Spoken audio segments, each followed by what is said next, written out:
Okay mga kababayan, Chris Ulo po at welcome po rito sa ating YouTube channel. Okay mga kababayan, mga kanalays, pag-usapan ho natin itong si Boy Benta. Itong si Mr. Isko Moreno na kung saan former mayor ho dyan sa lungsod ng Maynila. Na kung saan nakatermino pa lang ng isang beses, 3 taon pa lang naging mayor dyan sa Maynila. Tumakbo na ho ng pagka-presidente noong 2022. 2019 mayor siya, 2020, 21, 22, hindi na siya tumakbo ng pangalawang termino. Nag-mayor na file ho ng candidacy ho ng president's candidacy ho ng 2022 agad. Iniwan niya na ho yung mga taga Maynila, mga taga Davao na kung saan lagi niya sinasabi, mahal daw niya, mahal ganito ganyan. At sinasabi niya ngayon, kaya raw siya babalik at tatakbo ulit ng pagka-mayor dahil sinusunod niya lang ang mga taga Maynila, dahil may mga sumisigaw na nagdanais na bumalik na siya. Bumalik ka na. Bumalik ka na, sabi.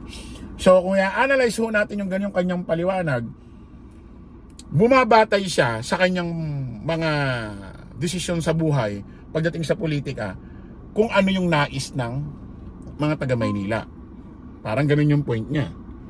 Sabi ko nga, bakit ba iniwan mo ang mga taga Maynila noong 2022? Nagpresidente ka agad noong 2022. Iniwan mo yung pagka-mayor mo agad, di ka tumakbo ng pangalawang termino. Sinabi ba ng mga taga Maynila na iwan mo kami, magpresidente ka?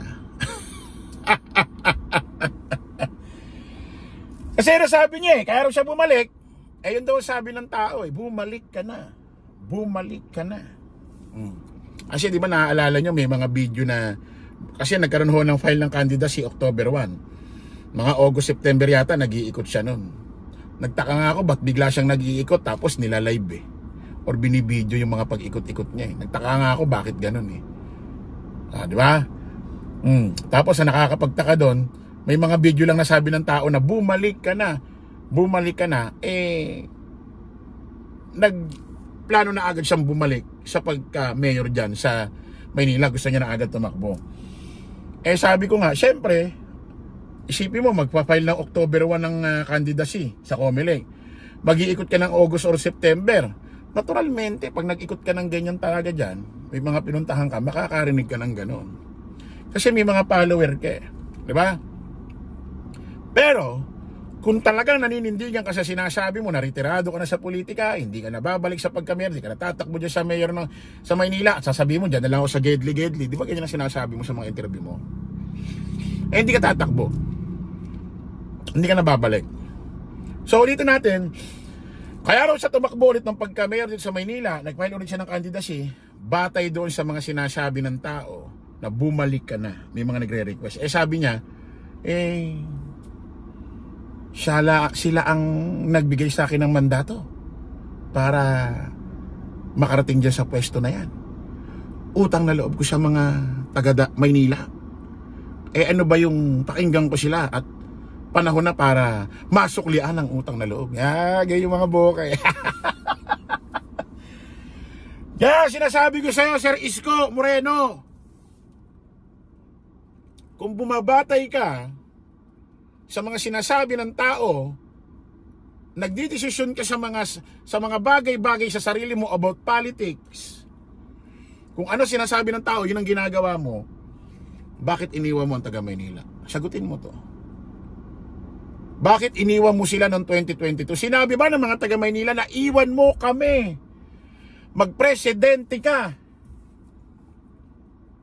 iwan mo ang utang mo, pagbayarin mo si Mayor Hani Lacuna, yaan mo siya magbayad mag-isa? Sinabi ba nila?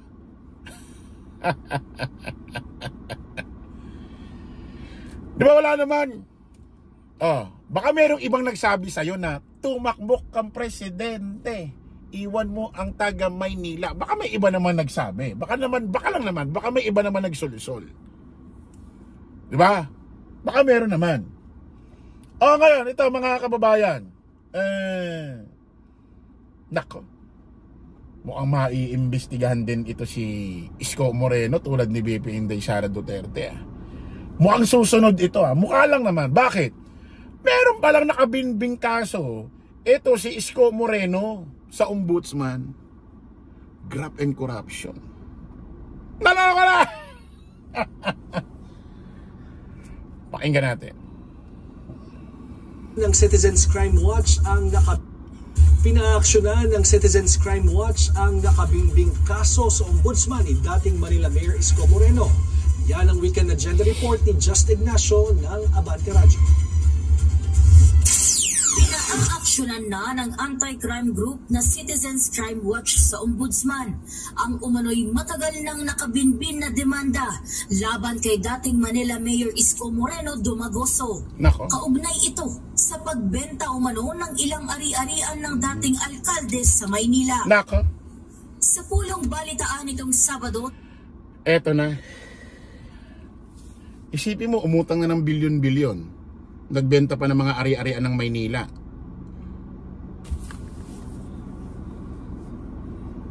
Saan napunta? Saan kaya napunta? Putik. Ano? Saan kaya napunta? Alam nyo, bad trip ako ngayong araw na to mga kababayan. Ayoko sa tulang mag-vlog, mag-live. Ayoko sana Nabubisit ako Wala akong sa ngayon kasi yung isang kamag-anak ko, nabubisit ako. Nangungutang na naman sa akin para magsugal.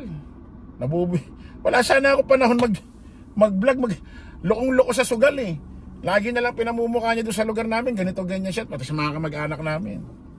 Yung pala sugalero. Ay, babalik tayo sa topic natin. Pasensya na, nasabi ko yung medyo personal kong buhay. Saan kaya napunta ito, no? Saan kaya napunta? sa Kamuning Bakery sa Quezon City. Sinabi ni Attorney Ferdinand Topacio na nagsiyasat sila tungkol dito, base na rin sa reklamo ng mga vendors sa Divisoria Public Market. Ni-research po namin kung ano itong mga properties na ito. At nakita po namin, online search lang naman, na 2022 pala ay mayroon ng demanda ito sa Ombudsman for graft against Mayor Isko. At that time, he was running for president. Ayon pa kay Topacio, nakita rin nila na meron ang isinampang graft case laban sa dating yorme ng lungsod na ifinail noong kasagsagan na tumatakbo siya bilang Pangulo noong 2022 presidential elections. Pero hanggang ngayon ay wala pa rin silang nakitang aksyon tungkol dito. Panawagan ni Topacio sa Ombudsman, baka pwede anya itong maaksyonan dahil dumarami na anya ang mga reklamo at ari-arian ang nasasangkot. Huh? Para sa weekend... What the... Marami ng nadadamay at marami ng ari-arian na nasasangkot. Ano daw? Ito may bulong-bulungan may mga naririnig-rinig lang tayo. Na although taga Maynila ito si Isko, doon tumatakbo ng pagka-mayor. Ano raw ito, may ang bahay na yata raw nito sa Ayala, Alabang. Hindi natin kumpirmado yan. Kumbaga ano yan, chismis pa. Chismis lang. Hindi natin sinasabing totoo. Pero kung totoo yan, nakakapagtaka. Di ba? Kasi mga kababayan, sabi niya dati, mahirap lang siya basurero lang siya Yung pagiging active niya naman sa showbiz, mga kababayan, hindi naman din tumagal ng ganon. Hindi naman, as in, alam mo yun, hindi naman siya parang naging mala Coco Martin, yung malalaking artista niya na talagang yumaman sa showbiz. Hindi naman ganon diba? Politiko, parang nagkabahay daw siya sa Ayala, Alabang. Tapos may mga penthouse daw yata siya sa may Tagig or anong mga ari-arian.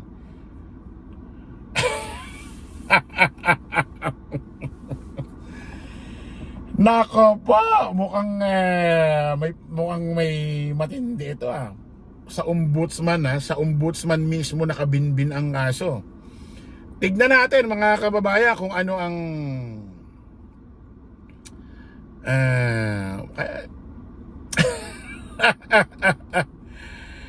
Alam mo, Mayor Isko, Yorme Isko Moreno, sir. Mukhang mukhang tahimik ka sa Administrasyong Marcos, parang ayaw mo bumuo ka. Bakit kaya? Para bang ano ba, takot ka ba? O ano ba, takot ka? Ano bang ano? Sige, subukan pumitik, try natin. Yeah. Tignan mo, ano mangyayari? Oh my goodness. Alam niyo mga kababayan, mga taga Maynila, mga taga Manileño, inuulit ko sa inyo, mag-isip-isip kayo. Ikumpara nyo sa relasyon, sa love life. Sino pipiliin nyo? Yung nang iwan sa inyo na gustong bumalik, o yung tao na kung saan nung iniwan kayo, yun yung nagkup-kup sa inyo, nag-alaga, at ngayon itutuloy-tuloy pa. Walang iba kundi si Mayor Hanny Lacuna. Sabi ko nga sa inyo nung ginawa ni Mayor Isko ang mga proyekto dyan, hindi lang credit sa kanya yan. Credit yan sa kanyang administrasyon kay Vice Mayor Hanny Lacuna rin nung panahon na yon. Sabi niya kasi, kung masama ako, masama rin kayo. Kasi pumayag kayong umutang tayo, pumirma kayo. So, yung utang na yon, pinapa-analyze niya sa atin na hindi lang niya utang yon. Utang din ng administrasyon niya that time at kasama si Vice Mayor Hanny Lacuna that time. So, analyze natin. Nung gumawa ng mga proyekto, programa si Isko Moreno sa Maynila, hindi lang credit sa kanya ito. Credit din kay Vice Mayor Hanny Lacuna that time kasi nando doon si Vice Mayor Hanny Lacuna nung panahon na yun. Diba? Pero, nung nagbabayad na ng utang sa Maynila, credit pa ba kay Isko? Hindi na. Si Mayor Hanny Lacuna na lang nagbabayad, administrasyon niya na lang Ano mas mahirap? Yung nagtayo ng mga programa tapos nangutang, o yung nagbayad ng utang tapos nakapagpatayo pa ng programa? Kaya mag-isip-isip kayo, nasa inyo yan. Huwag na kayong magsisi sa huli. Maraming salamat po mga taga Maynila. Kita-kita tayo sa panibagong live, panibagong vlog. Paalam po, pasamantala ang inyong lingkod, Dos Crisulo. Lagi natin tatandaan, don't follow the majority, follow the right way. Maraming salamat po. Kita-kits po tayo ulit. Bye-bye.